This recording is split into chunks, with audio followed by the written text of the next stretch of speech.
Hi, I'm Richard, and Margot. this is Margot without a mic, unfortunately. We're down one mic tonight. This is Margot. Welcome to week 2 of Balboa March of 2018 Wednesday Night Hop. Pi Day. It's Pi Day. Happy Pi Day. So this week we recapped the last topic that we covered last week, which was the maxi stop step. So we're not going to recover that here. Just go back and look at the previous video. We did talk a little bit about the concept of on the collect and then the V slide out, that you could do think more in out rather than down out as you get better at it.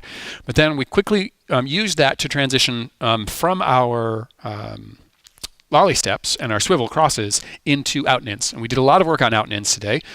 We talked about the counts for out and in with the out, out, in, and we did some exercises against a wall and against our partners to try and get this sort of continuous motion connection, very smooth, constant flow, out, out, in, gather, elbows relaxed and down, and keep and not putting pressure on the contact point. And we did both of it.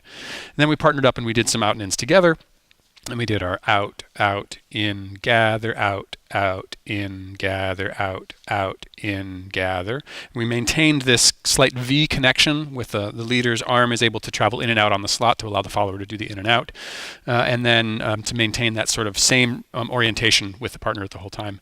Then we started adding rotation, and we brought in the concepts that we talked about last week with having your weight a little bit on the balls of your feet so that you're free to rotate both leads and followers on the ball of that foot.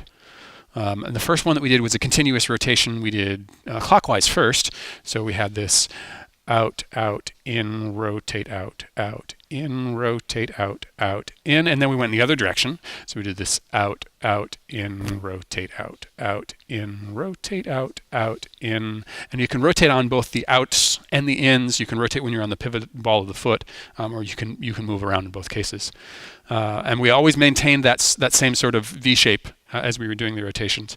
And then after that, we put the two together and we started doing alternating directions, where we did rotation first in one direction and then the other direction, and transitioned over to something that is often called crossovers.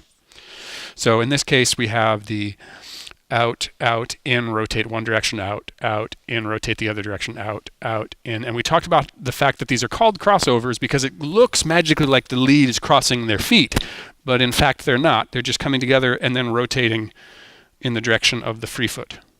So it looks an optical illusion like you're crossing over, but we weren't. We were just using the rotation skills that we already talked about in previous classes and building that into our out and ins.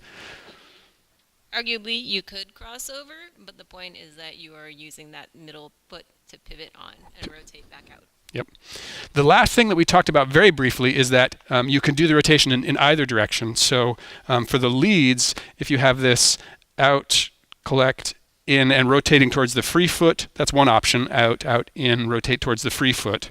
Out, out, in, rotate towards the free foot for every crossover step. You can also do the opposite, where you do out, out, in, rotate towards the unfree foot. Out, in, rotate. And both of those are valid options, and you can mix those up in any combination.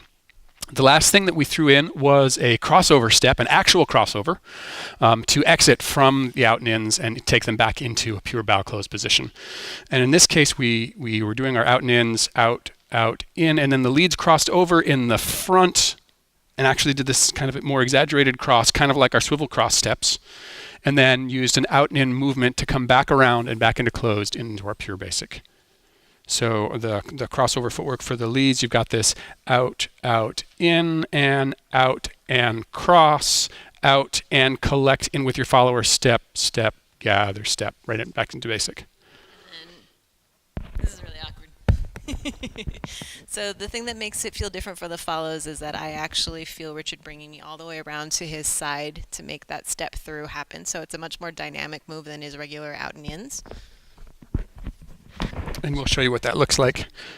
So we have first regular out and in, and out, out, in, and then half an out and in into the cross where there's more dynamic movement, out and come around, step, step, walk, step, step, walk.